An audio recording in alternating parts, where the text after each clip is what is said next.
So good afternoon, Hawaii Conference Ohana. Welcome to our afternoon workshop. We have 4 exciting presentations today, not to add pressure to the 4 presenters, but we have 4 programs that we're hoping to, we're looking forward to starting in the new fiscal year.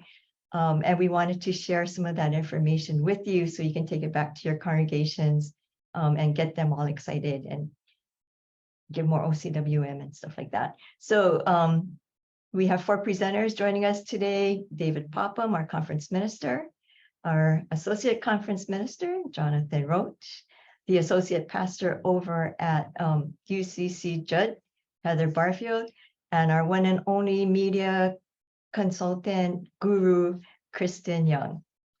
So David is going to start things off. So thank you, David. All right, thank you, Lori.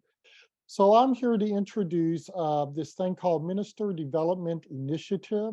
If you think of on-ramps and off-ramps to the exploration of whether or not you might have a call from God as a lay person to step forward and do a little more formal ministry in your local church.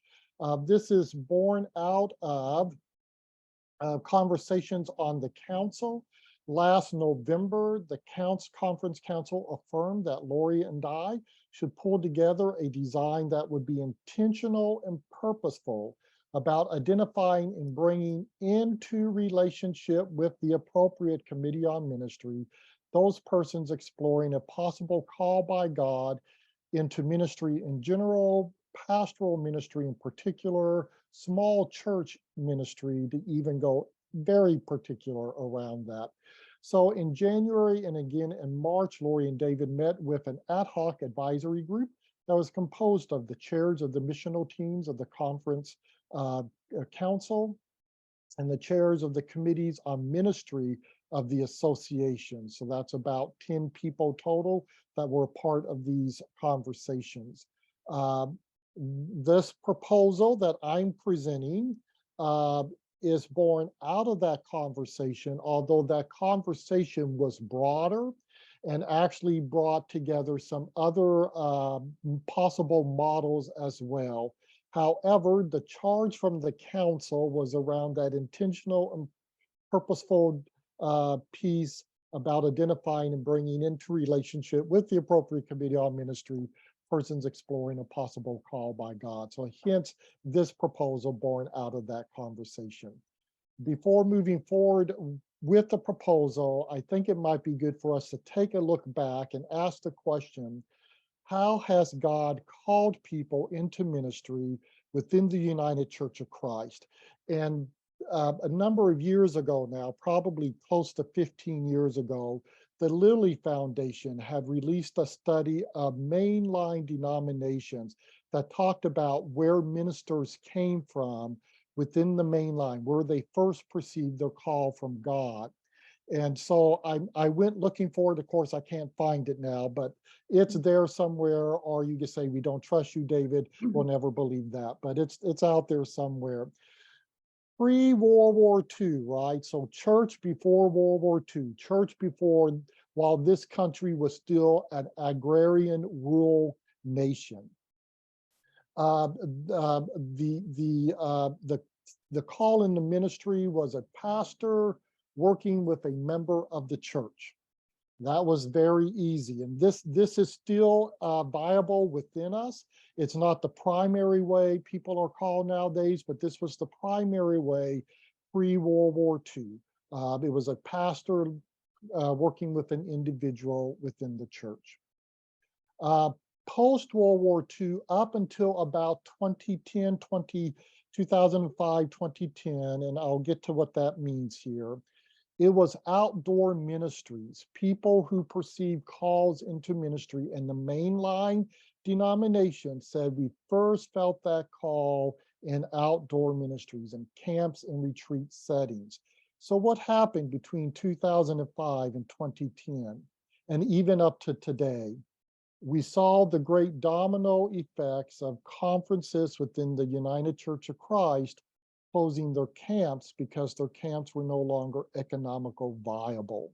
And so it doesn't surprise us then that between 2010 and today, 2023, that all of a sudden we wake up and we say, well, where's our ministers? Why don't we have ministers?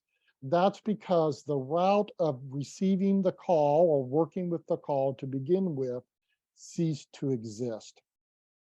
So what we are proposing is this emergent model. This is not only us, but some other people are dealing with this too. Now, again, this doesn't mean that the church, that the pastor working with an individual isn't at play. It is, it's just not primary. It doesn't mean that those conferences still with outdoor ministries do not have those things happening in ministry or in their outdoor ministries. They are, but it's not primary. We're looking at a primary way of people to discern, is God calling them to step up into formal ministry? And so we are proposing this emergent way where churches and the association and conference working together to provide this on-ramp to a sense of exploring calls. So that's what we're going to look at now, is what where this is still in a draft stage. So feedback is always good, but we'll be proposing to the council when it 3-month time period. This is important to understand, a 3-month time period between step 3 and step 6. So you see there's 2 steps that we need to work on before we even get to the program that we're proposing. So step 1 is, Step 1 is awareness raising. That's talking story as we are here about the ministerial needs of our congregations. I think everybody knows that if you are a small congregation, a part-time salary or less than part-time salary, finding a minister is nearly impossible. If you're a full-time place, but you do not have a healthy housing allowance or a parsonage, it's difficult. If you are a large church and you have all of those resources, it's still difficult, because for the first time in the life of the United Church of Christ, we have more churches that are open and looking for pastors than we have people looking to become pastors. And that's because our on-ramps have disappeared. Our primary on-ramps have disappeared. So now we're raising this up. So we're going to use the Coconut Wireless, the Friend, direct emails to talk more with you all about that, and connect it especially with our smaller congregations, because we're going to go to the congregations and say, is there someone here in this congregation who might consider stepping into a more formal role that includes some ministry development, some ministry formation, right? So in order to get there though, we have to recruit clergy mentors who are going to walk with these folks who might say yes.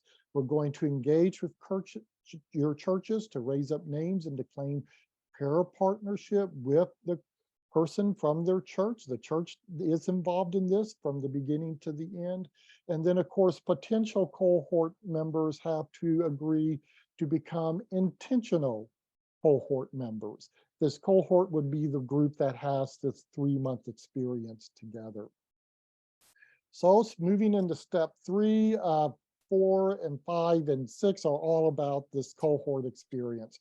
We're thinking of probably an opening retreat that's 3 days long that deals with things like biblical call narratives and biblical understanding of what the church is and is about. Create a play around parable development, or write a call to worship, or develop a pastoral prayer, those type of things. There will be conversations of what it means to relate to committees on ministry. This does not replace the member and discernment process of the committees on ministry. This raises up people to consider the member in discernment process with committees on ministries. And then that's your first off-ramp from this on-ramp, the go, no-go decision. Cohort members at the end of that weekend can decide if they wish to continue in exploring a discerning of a call, And if they say no, then they say no. We say thank you. We appreciate you. We continue to pray for you as you go back and do ministry as a layperson within your congregation. After the retreat, then there's 8 weeks or 2 months of a Zoom peer group experience that you would attend weekly. The Zooms will be designed around what are called the marks for faithful ministry in the United Church of Christ. Those marks are broken down into 8 major categories. So each week would deal with a category. The goal is at the end of the week, you've done kind of a 360 view of what ministry consists of, right? The Zooms will be probably a good 2 hours long. The first hour would be conversations on the marks. The second hour, creative work or role play with the marks themselves. And again, at the end of those 8 weeks, there is a go, no-go decisions. Cohort members decide if they wish to continue in exploration of the discernment of a call or not. Those continuing then move on to step 5. Step 5 is to participate in a CTEL course that is offered by PSR for whatever month they happen to be in their round of courses. And the idea is just to give people a taste of what theological education looks like, feels like, smells like, the pace of it, those type of things. Because it's not saying that PSR CTEL becomes the theological road for that person. That will be up between that person and their committee on ministry to strike out whatever theological education might be needed. But it allows them to experience that in a way that they can say, this is for me, or it's not for me. So following the CTEL course, then we step into step 6, which is a closing retreat at this time. We're thinking it will be 2 days. We're wondering, do we involve the mentors who have been walking with the cohort this whole time or not? Those are questions still out there, and the answer to those questions will depend upon the funding that becomes available, of course. That's why the question mark is always there. And in this retreat, look at biblical discipleship narratives, debrief their experience, another conversation about what it means to relate to a committee on ministry in that mid-process, because that's where we're pointing people to. And then the big go, no-go decision, right? Those who do not feel that some formal ministry is where God is calling them can return them to the local church, we hope invigorated for whatever ministry they are doing in that church as a layperson. And those who perceive themselves are responding to a call. I do believe that God is calling me in some way into a deeper mode of ministry, a more intentional mode of ministry. That might be the better way to put it. Then get directed to whom? The Committee on Ministry for their association. So that's the model with its on-ramps and off-ramps and all of those type things involved. So here are some things to keep in mind. This is already some of the feedback that we received from the chairs of the committees on ministry. There's funding, and we do have already the stewardship missional team of the conference has stepped up and said they will provide some funding for this. Formational missional team has indicated a similar piece to us. We're still working out what that would look like in terms of total numbers, right? The leadership around this, do we have a dean who's guiding all of this and pulling all of these threads together? Our SMART goals, right? What's our measurable, reachable, attainable goals? And how do you know you've done what you set out to do when you do it, right? Those type of things that still need to be enumerated and articulated in a more refined way. The criteria for working with individuals will be an active member in a local UCC congregation of this conference. That's the #1 criteria. 2, the congregation is aware of and has blessed the person in this time of listening to God and are in prayer with this person, right? #3, if the congregation has a minister as well, the individual has received the blessing of the minister to be in this program, so to speak. And then number 4, the individual is able to commit to full participation in the program. Now, what I mean by full participation is not from step 3 all the way to step 6, because they can exit before that. But I mean, they're there with their full being, the full presence. They made it a priority while they're in the process exploring that sense of call. So that's what I mean by full participation. And then, is this program open to those outside the Hawaii conference?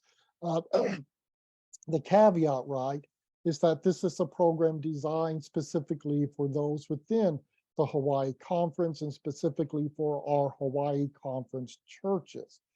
However, that does not mean, in my mind at least, we have to be exclusive about that, that if somebody says, you know, I want to set aside purposeful time to explore if I might be experiencing a call from God, they certainly can join us.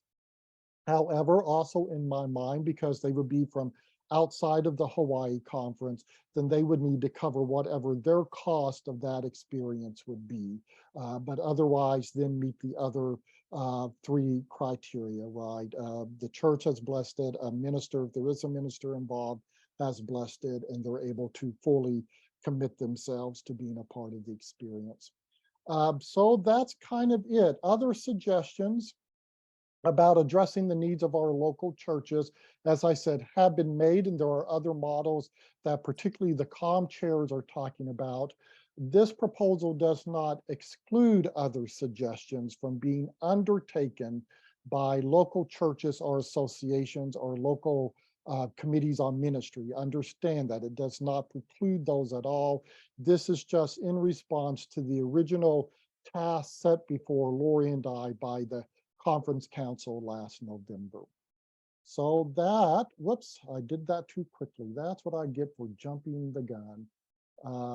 Anyway, so that's the plan. That's the proposal you see there. I'm trying to stop sharing and I can't. There we go. And you see there how you can take what is now a very muddled process because it's in transition, and anytime processes are in transition, they become muddled, and maybe make some firm on-ramps and off-ramps for people who might consider a call of God into formal ministry, to use that nomenclature. So Lori, I'm sorry, you put your questions in the chat. Correct. And we're going to move on to the next presenter. Is that correct? Correct. Yes. Okay, so if you have questions, please put them in the chat. You have all of 2 seconds to do that, and we'll move on to the next presenter. Thank you all for your attention. Thank you, David. We're going to move on to the chair of our new Innovation and Engagement Missional team, and that is the Reverend Heather Barfield. So Heather, take it away. Thank you. Aloha. Well, the church over the years has been revised by God and continues to be today, right? So in her book, I'm sure a lot of you have heard, The Great Emergence, How Christianity is Still Changing and Why. Author and religious professor Phyllis Tickle used the analogy of the 500-year rummage sale to describe religious change over the years. And Tickle said that historically, the church cleans house roughly every 500 years, holding what she calls a giant rummage sale, deciding what to dispose of and what to keep, making room for new things. The culture is shifting beneath our feet. I think we are deeply aware of this, coming out of a pandemic especially, that things are changing and things are different. And they were pre-pandemic as well. The pandemic forced us to take a lot closer look at the life of the church and the life expectancy of a church. It is definitely a rare thing these days that we find people just wandering in and finding their way to our congregations on a Sunday morning for worship. Because church is no longer the social or even the religious center that it once was in the larger society. it appears that ministry that remains behind walls will most likely suffocate and die. So ministry needs to expand beyond what once was into what will be and to where people are. We know this. This isn't new news. It's just often news that we avoid in our communities, and also to include now, especially our digital spaces. We can no longer define our success by the number of people in the pew or the dollars in our collection plate. We must be willing to meet and engage with people where they are. So some of the scriptures that were used to help in the formation of the innovation and engagement missional team were Mark 2, verse 22, that says, "And no one pours new wine into old wineskins. Otherwise, the wine will burst the skins, and both the wine and the wineskins will be ruined. No, they pour new wine into new wineskins." And the Message version of John 9, verses 1 through 3 says, an eyewitness of Jesus's ministry writes, "Walking down the street, Jesus saw a man blind from birth. His disciples asked, 'Rabbi, who sinned, this man or his parents, causing him to be born blind?' Well, Jesus said, 'You're looking for someone to blame. There's no such cause-effect here. Look instead for what God can do.'" And 2 Corinthians 5:17 says, "So if anyone is in Christ, there is new creation. Everything old has passed away. See, everything has become new." Well, again, we were just born, the Innovation and Engagement Missional Team, a year ago. And other words that you might hear to describe what innovation and engagement means is what Kahu David just shared, the word emergent, or a term that I had been using previous to this was spiritual entrepreneurship. Your I&E engagement missional team has spent the last year collaborating and dreaming about the work that we have been called to do within our conference. It is our hope to provide a platform where we can gather and all have a place at the table. We hope that by providing such a space, we can dream together and help to lift one another up and encourage each other. We realize the harsh reality of the post-pandemic church. Faith communities in our conference, I mean, we can talk worldwide, but in our conference alone, we are struggling, some of our congregations. Some of them were struggling prior to the pandemic, yes, but with the pandemic came more struggles for so many of our congregations. We also know that we have several congregations that have no called Kahu to help to lead them and guide them during these difficult times. So as a church, we often rely too heavily on our Kahu to help lead and guide us and to put the mission of saving the church on their shoulders.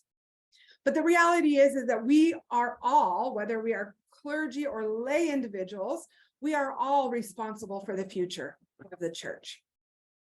We have congregations right now that are considering drastic changes to their properties, so drastic that they're talking about tearing down buildings and possibly even building new buildings to help provide low-income options for their communities. Others are looking at ways that they might be able to share their land with others by creating community gardens, dog parks, or allowing other nonprofits to use their space. It's finding out ways that their community would be involved with them during the week, especially when space is underutilized often.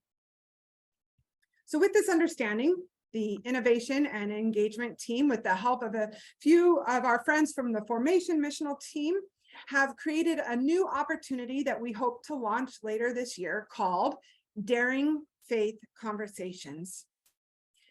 With finances being particularly difficult at this time, the I&E team plans to host a series of Zoom conversations so that individuals from across the islands can join in. We want to talk story with one another. We want to share our struggles with one another. And most of all, we want to lift up and encourage our dreams so that they might be able to become reality with the help and the lifting up and encouragement of all at the table. You see, it's when we we thrive when we come together. And I think that's part of being a covenantal people, is coming together. So the plan is that we hope to gather via Zoom 2 to 3 times a year. And then once a year, we would encourage associations, or even break it down into smaller sections, depending on location factors, to gather in person. Because finances are tight on all levels, we understand that using a platform such as Zoom allows us to welcome more individuals to join in these crucial conversations. The main overall topic will be daring faith conversations, and then we will put a tagline on that will change yearly, and we will focus on a certain topic within the broader daring faith conversations each year. So it'll be an annual rotation, if you will. If there are faith communities that need financial assistance, we hope to partner with them to provide grants and even training if they should need. When we think of God's vastness of creation, we can take comfort in knowing that there is indeed room for both tradition and making room for new beginnings. We need not move forward in fear, but rather with excitement for what God has in store for us as communities of faith. So I want to invite you to come dream with us, whether by joining the conversation or joining our missional team to help carry out this vital work of the church. And we're looking forward to providing these conversations and a space where all are welcome and all can just kind of be in conversation, so that we understand fully that we are not alone. So come dream with us. Thank you. Thank you, Heather. Sounds exciting.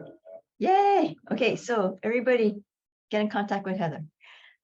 Thank you, Heather. So we're gonna welcome our next presenter, Jonathan.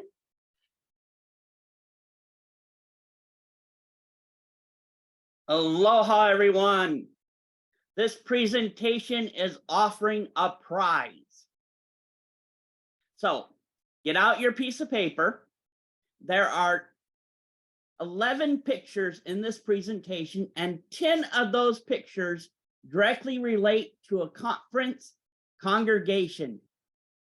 If you correctly identify all 10 congregations, and you are the first person to email me, you will receive a real physical prize.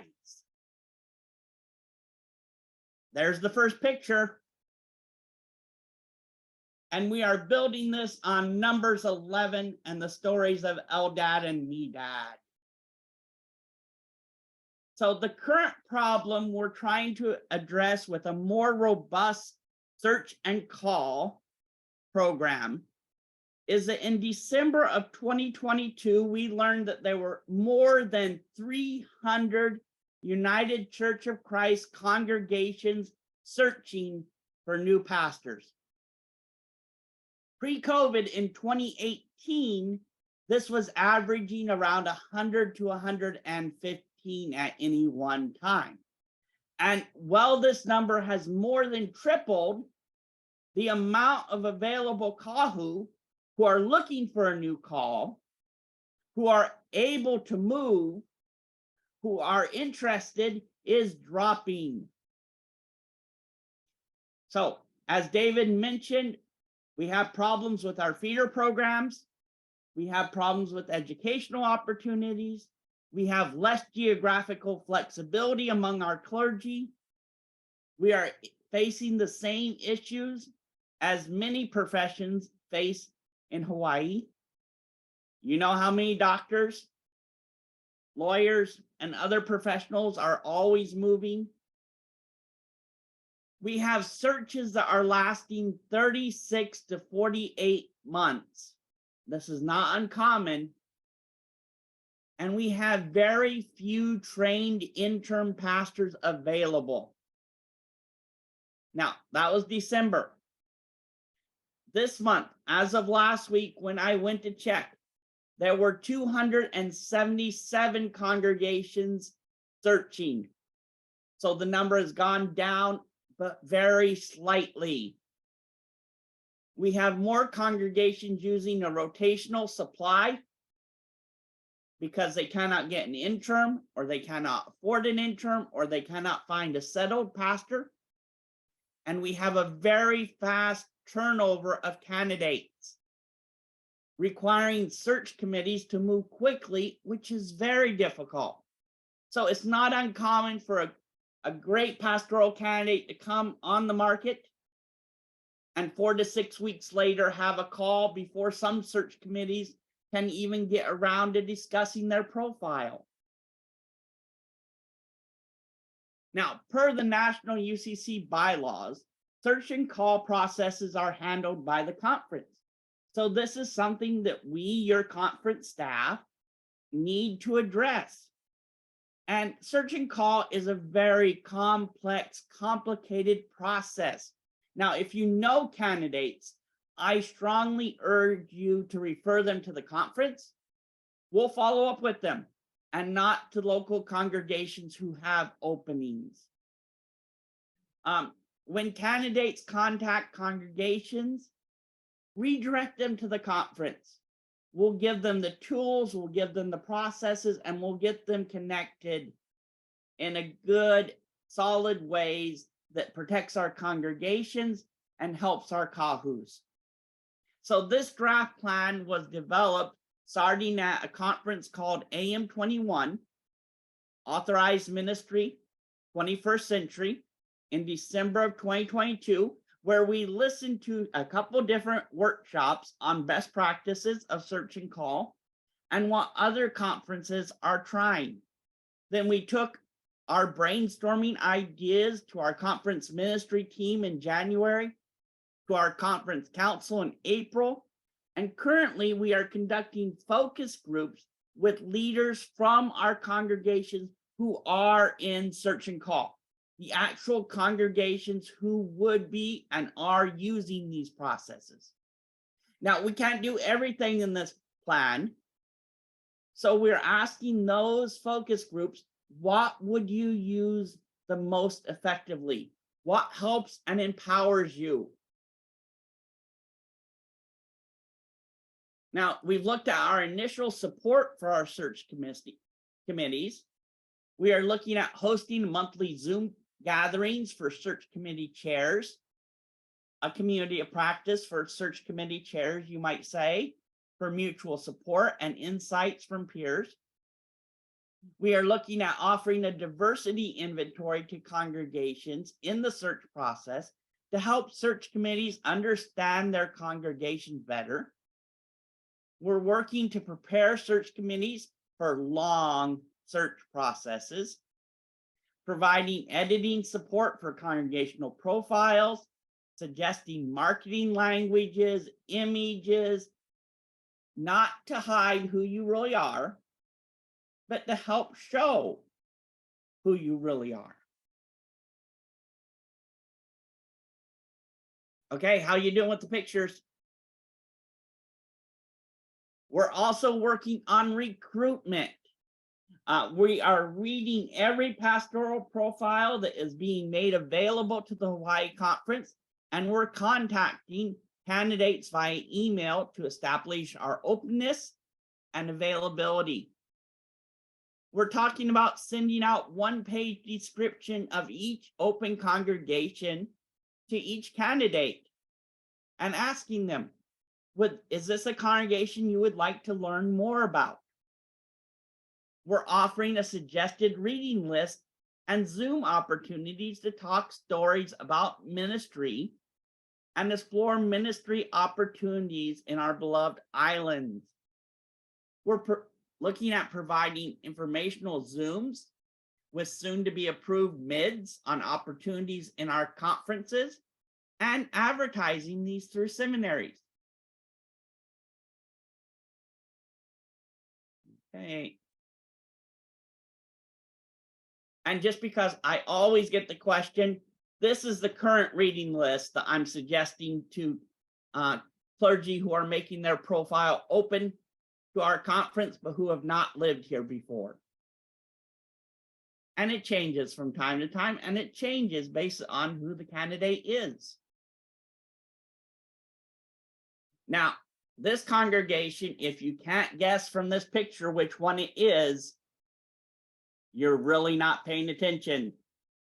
We're also working with pastors from other traditions, especially those who are covered under the formula of agreement and those which the United Church of Christ has formal agreements with. We'll be at the Search and Call Fair at General Synod.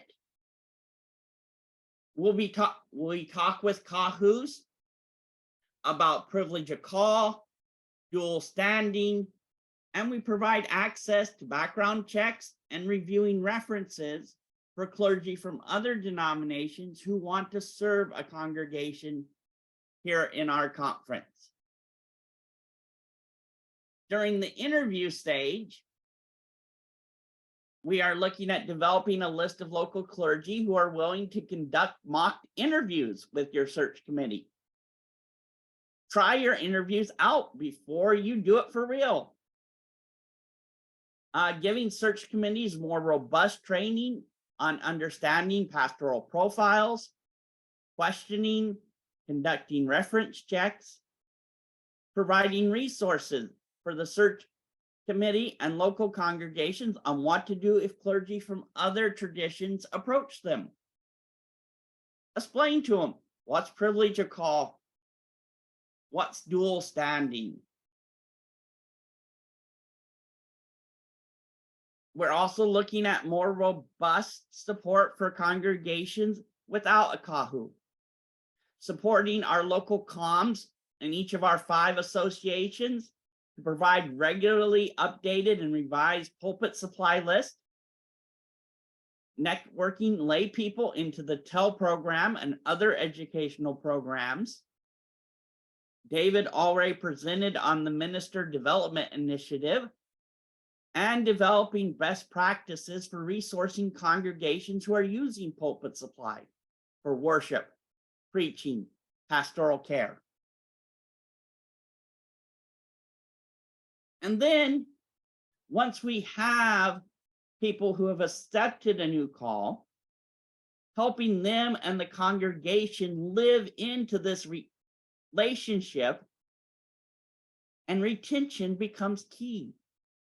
Offering a community of practice for those who accepted new calls for the first 2 years of their new ministries, making sure that new clergy to the conference are connected to the Coconut Wireless and the Friend, providing a welcome packet, doing check-in calls in a very formal, hey, how's it going way? And if you have insights, if you have ideas, if you have feedback, and you might get the hint that this might be the one picture that's not a direct reference to one of our congregations, at least I hope you got that, contact me, email, cell phone. Thank you, Jonathan, for that quick overview of the search process. So for those churches that are in search, provide your feedback to Jonathan. And then Jonathan, the duck's name is? That duck is Sunflower. Thank you. Okay, we're going to move on now to our 4th presenter, Kristen. All right, hello. Thanks, Jonathan, for that game. I'm gonna send you my list. Okay, so am I moving? All right, so I don't know about you all, but whenever I see an electrical outlet, I always see that's not plugged in. There's nothing plugged into the outlet. I always see this face that's a little sad and confused. So my goal today is to make sure that everyone is plugged in and connected so that we see less of that face, maybe a happier one. And I know that you're all already plugged in because you're here. So thank you for being here. Very quickly about who I am. So grew up in the conference 2018. I joined the staff as the social media coordinator part-time. And since then, I have taken on a full-time job at a local UCC church. So I'm grateful that the staff and folks are letting me stay on part-time now. So all that to say, I can't do everything that I want to do and that you all probably want, but there are things happening, including a new thing that is my purpose for sharing today. So first, I just wanted to put in a plug for conference communications that's led by Julie Buto, our communications director.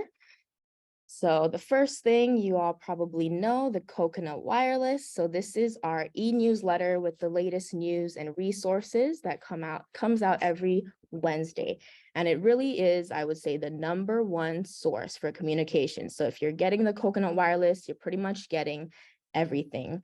And the Coconut Wireless is available. Past editions are available on our website.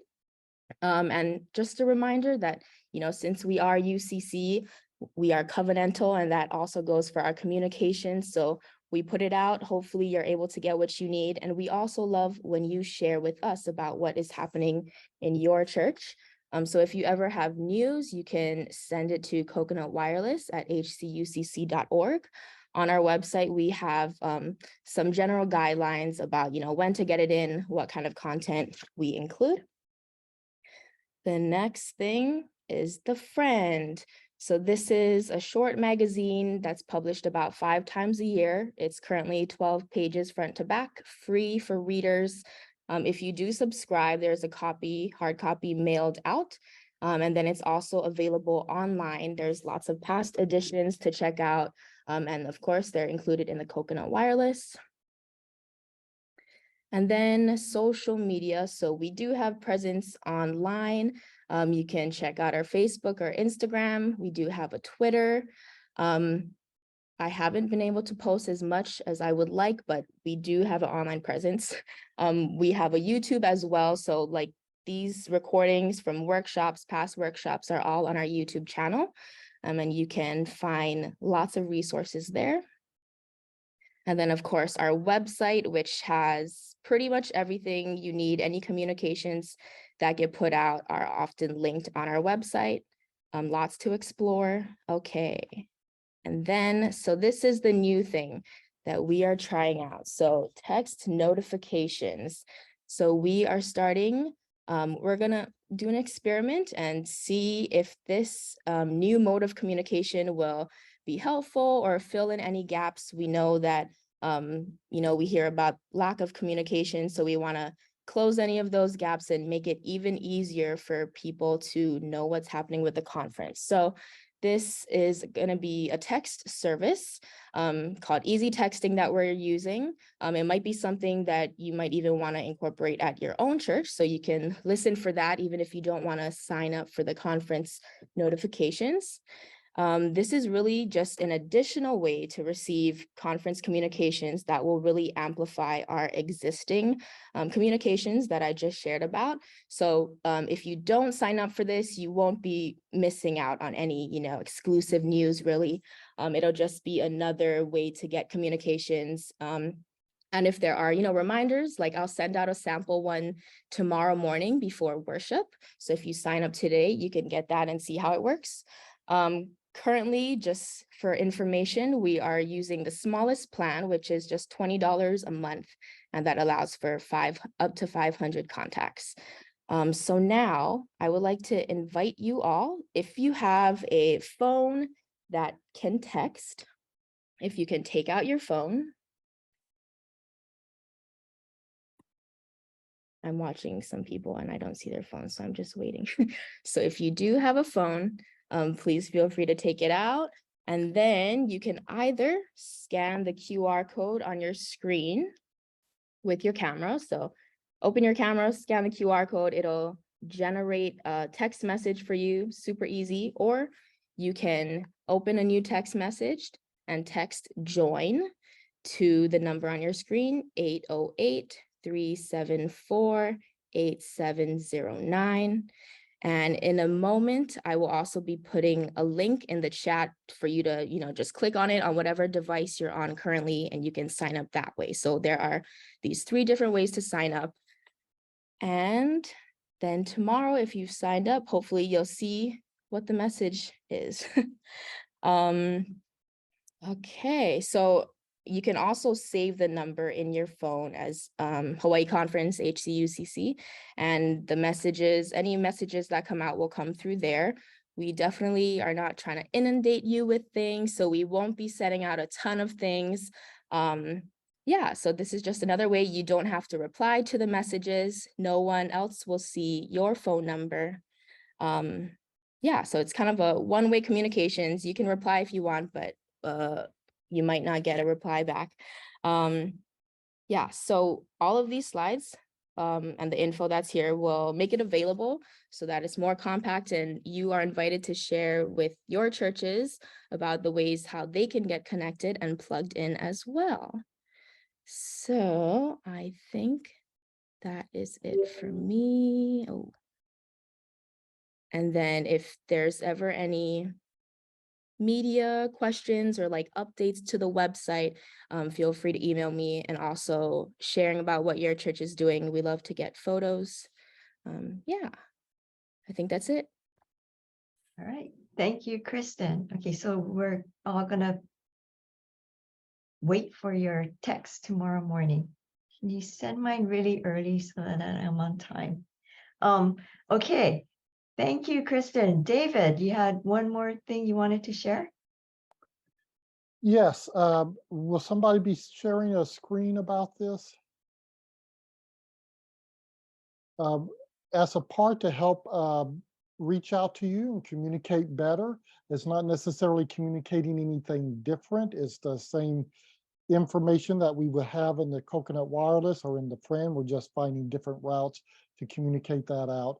We've also developing, and we'll start using this fall, a bulletin insert that you can use if you still use a bulletin at your church, or you can insert it into, if you have a weekly newsletter or something like that, that will pull out particular information and just put it there so that you can easily access it and use it within your congregation. This is, you'll see this as a 2-page thing, but you would print it out and be on like a half sheet that you could just stick into your bulletin. So that's it. Unless Julie wants to say more, that's all I was going to say.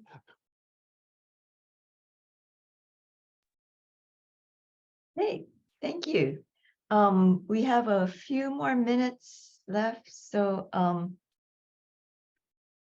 the staff was going to read out some of the questions in chat. Okie dokie, was that our cue?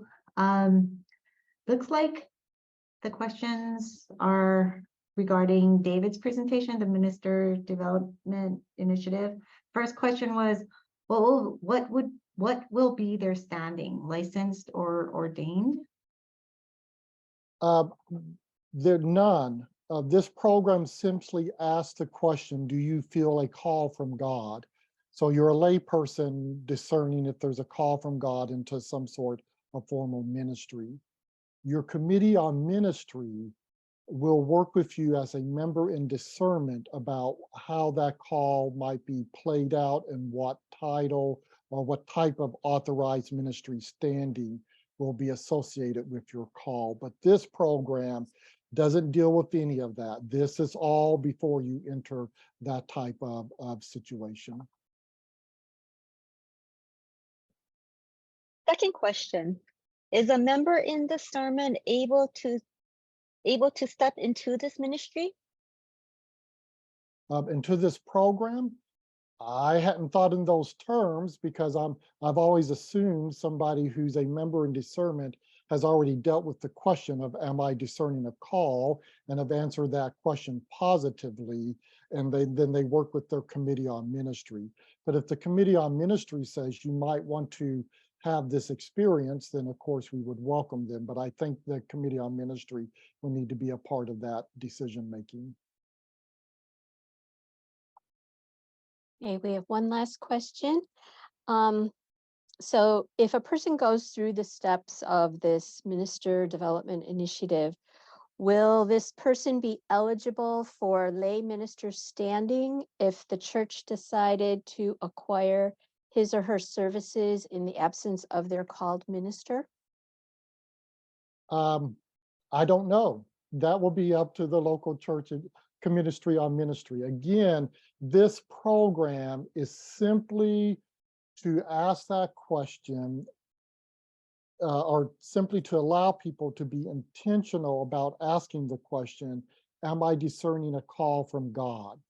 How that call gets developed, how you get formed as a minister, what authorized title for ministry gets associated with that, that will be between you and your committee on ministry. This program does not replace the member in discernment process.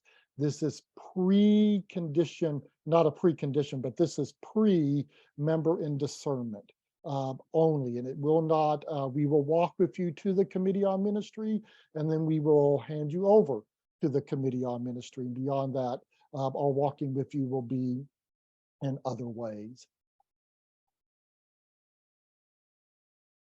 Oh, we got a few more coming in. Everybody's getting rolling. What are the effects on the church of having a rotation of supply preachers? Jonathan, I think that came out of your presentation. So it does put a lot more responsibility and hard work onto the lay leadership of the congregation. And so when those lay people stepped into those positions of setting up those rotations, getting the information, putting together the worship service, we want to be there to support those individuals with the resources that they need. Resources for designing a worship service, resources for pastoral care, being there to support churches that are using that as their model, whether it becomes a long-term model or whether it's something they just need to do for a short term while they're doing a search.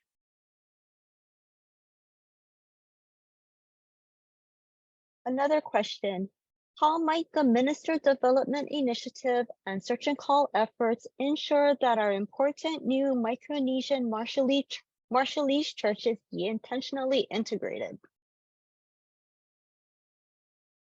The same way we're doing it now, right? For a Marshallese church to be intentionally integrated, they have to indicate to their local association that they're interested in joining that association, and through that association, the Hawaii Conference, and through the Hawaii Conference, the broader United Church of Christ setting. We do that because we're congregational. It has to come from the local church. We can be invitational and we can work with people, but it has to come from them. We already have a shared, shared culture document that is been adapted by this conference, has been approved by what's called the Micronesian Council, United Church of Christ, which includes the Hawaii Conference, Global Ministries, and the 4 mother churches back in Micronesia. That talks about when Marshallese or Coast-Ryan or Pompeian or Chuukese culture is primary, and when the culture of the United Church of Christ USA is primary. So those pieces are in place. Folks may want to, if they want to, folks of those communions want to join in the Ministry Development Initiative program, they certainly are welcome to do so as well. Kristen, we have a question about the texting program. All of the people on this Zoom meeting are the With It people. They got the messages. How do we get to those who are not aware of what is going on? How can we share the text feature more fully? Great question. So we will be announcing it later in the Coconut Wireless, putting it on the website, and sharing with you all the QR code and the text join to the phone number. And that's something that you could put in your church newsletters or post it on a bulletin board. And then also right now on the hcucc.org website, at the very bottom of any of the web pages at the footer, there's a yellow button. It says sign up for HCUCC text notifications. And that's another way that folks are able to sign up. So I hope that answers that question. Yeah, please encourage folks to sign up and get connected. Thank you. Okay, so we're kind of at our time. If there are more questions in chat, we'll get to them later. We want to thank everybody for coming, and what we're hoping is that you'll take some of this information back to your local churches and share the information that way. And that way, that'll help us get the word out. We do have another workshop at 5:30 on the proposed budget for fiscal year ending 2024. So we hope that you will come back and join us for that. So thank you again for being here. Thank you to David, Jonathan, Kristen, and Heather for their presentations. And if you have any questions, feel free to contact them directly. And we can get their contact information out to you if you need it. All right, so thank you, everybody. Have a good rest of the afternoon, and we'll see you this evening.